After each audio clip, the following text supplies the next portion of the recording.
خبر شامل کرتے ہیں راولپنڈی سے۔ Divisional bureau chief Malik Nadeem کی رپورٹ کے مطابق S S P operations Rawalpindi Waseem Riaz Khan کی جانب سے احسن کارکردگی پر پولیس افسران اور اہلکاران کی حوصلہ افزائی۔ 17 پولیس افسران اہلکاروں کو تعریف انسداد اور نقد انعامات دیے۔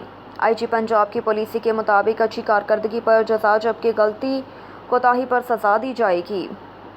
جی بالکل، S S P operations Rawalpindi Waseem Riaz Khan کی جانب سے احسن کارکردگی پر افسران و اہلکاران کی حوصلہ افزائی کرتے ہوئے 17 پولیس افسران اہلکاران کو تعریف انسداد اور نقد انعامات سے نوازا۔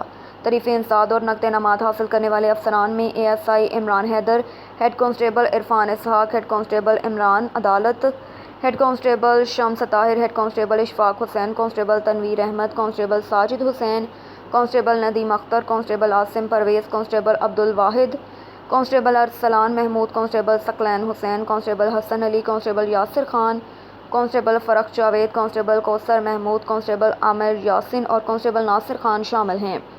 S S P operations Wasim Riaz Khan کا کہنا تھا کہ آئی جی پنجاب راؤ سردار علی خان کی پالیسی کے مطابق اچھی کارکردگی پر جزا جبکہ غلطی کوتاہی پر سزا دی جائے گی۔